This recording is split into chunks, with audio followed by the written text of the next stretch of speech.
expert bancaire et marché financier depuis de nombreuses années, de Paris à Genève en passant par Londres et Moscou.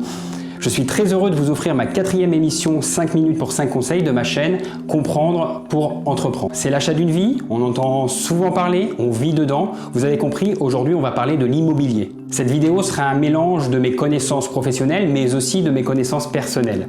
Je ne vous fais pas perdre de temps et on y va tout de suite pour le premier conseil.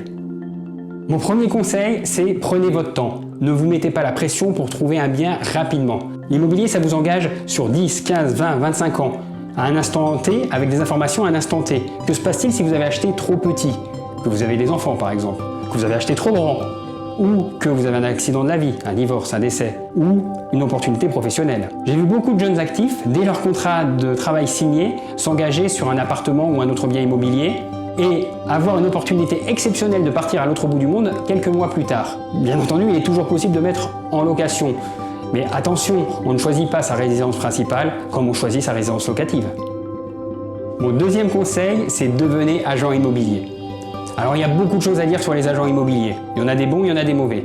Leurs conseils ou leurs mauvais conseils peut avoir une incidence sur nos finances personnelles et sur notre vie au quotidien pendant plusieurs dizaines d'années. En plus, les sommes en jeu sont très importantes, en particulier pour des jeunes ou des primo-accédants. N'oubliez pas qu'un agent immobilier se rémunère sur la vente, donc il vous poussera naturellement à acheter. Si vous passez de particulier à particulier, vous pouvez signer le compromis de vente chez le notaire et ainsi éviter les mauvaises surprises. De plus, en France, tous les prix des transactions est publié sur un site dédié. Je vous mettrai le lien en description de cette vidéo. Mon troisième conseil, c'est le neuf.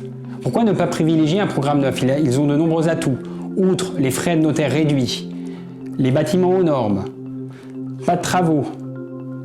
Il est sûr qu'on peut faire de super plus-values en faisant des travaux soi-même. Mais attention, ne surestimez pas vos compétences et le coût en argent, mais aussi en temps.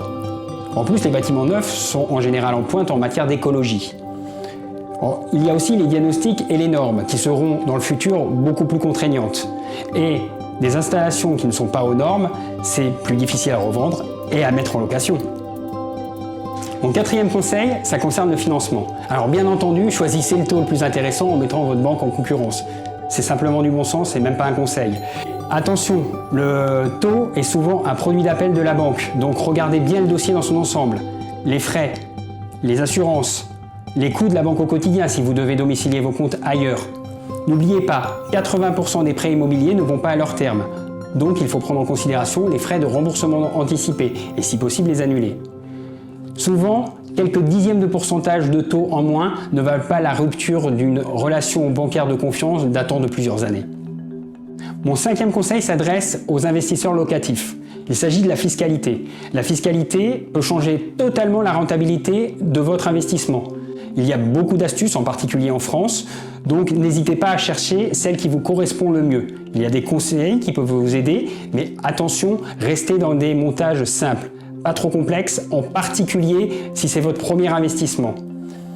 Il faut bien savoir que les situations patrimoniales sont très diverses et que vous êtes le seul à bien connaître votre situation patrimoniale et vous serez peut-être obligé de trouver la solution qui vous concerne. Pour terminer, je vais vous offrir un dernier conseil. L'immobilier a diverses facettes, psychologiques, sociologiques, touche plusieurs domaines, la finance, le droit, la fiscalité. Ce qui est sûr avec l'immobilier, c'est qu'un jour ou l'autre, on y passe tous.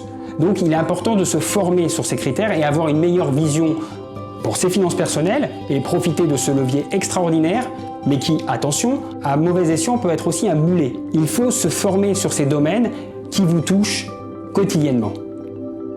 Voilà, cette vidéo est terminée. Je vous remercie de l'avoir suivie. Je vous invite à la partager sur les réseaux sociaux si vous l'avez aimé, à la liker, à la commenter, à vous abonner à ma chaîne. Et je vous dis à très bientôt pour une autre émission de 5 minutes pour 5 conseils. Au revoir.